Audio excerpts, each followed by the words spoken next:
ನಮ್ಮ Sahyadri news channel ಅನ್ನು YouTube, Facebook ಹಾಗೂ ಇನ್ಸ್ಟಾಗ್ರಾಂನಲ್ಲಿ ನೋಡಿ. ಸಬ್ಸ್ಕ್ರೈಬ್, ಲೈಕ್ ಮತ್ತು ಶೇರ್ ಮಾಡಿ ಪ್ರೋತ್ಸಾಹಿಸಿ.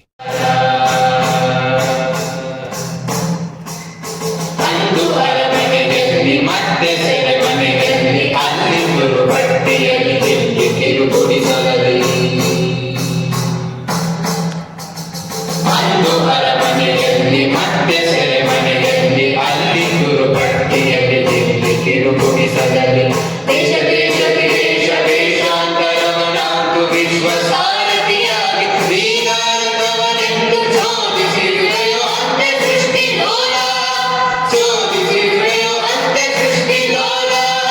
ಅವತರಿಸುವ ಅವತರಿಸುವ ಅವತರಿಸುವ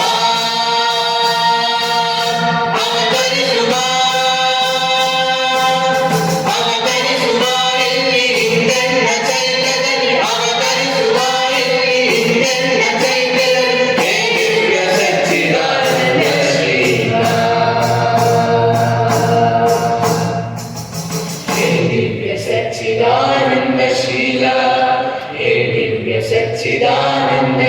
ನಮ್ಮ ದೇಶ ಸುಮಾರು 200 ವರ್ಷಕ್ಕೂ ಹೆಚ್ಚು ಕಾಲ ದಾಸ್ಯದಲ್ಲಿ ಇದ್ಬಿಟ್ಟು ಲಕ್ಷಾಂತರ ಜನರ ಮಾನವ ಹೋಮ ಆಗಿ ರಕ್ತದ ಕೋಡಿಯನ್ನು ಹರಿಸಿ ಬಹಳ ಕಷ್ಟದಿಂದ ನಾವು ಈ ಸ್ವಾತಂತ್ರ್ಯವನ್ನು ಪಡೆದುಕೊಂಡಿದ್ದೇವೆ.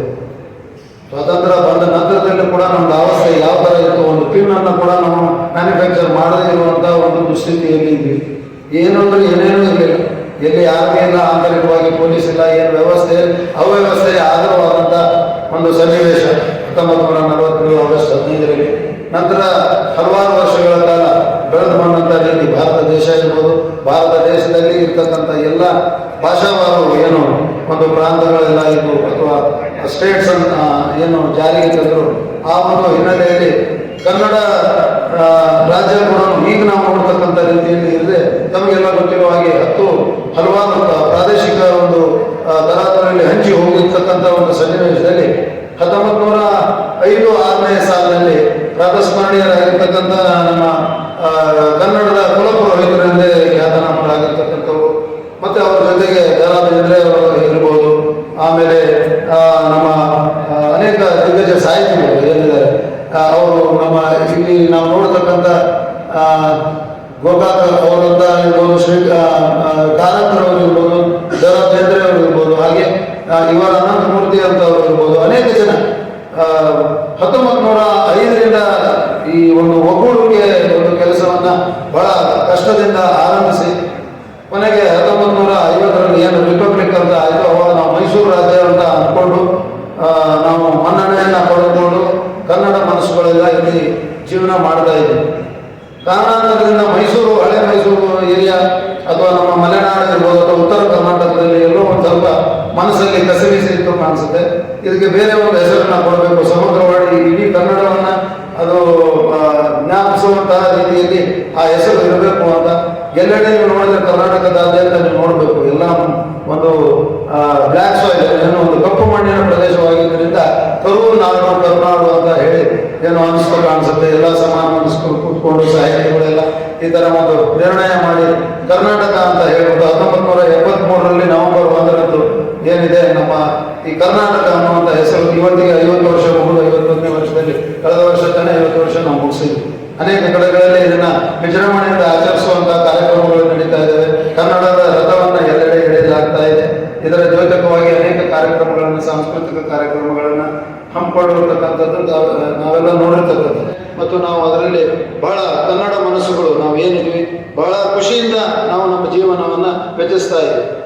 ಇದೇ ಸಂದರ್ಭದಲ್ಲಿ ನಾವು ಖುಷಿ ಪಡುವಂಥ ಒಂದು ಸಂದರ್ಭ ಇದ್ದಾಗ ಒಂದು ದುಃಖ ಪಡುವಂಥದ್ದು ಕೂಡ ಇದೆ.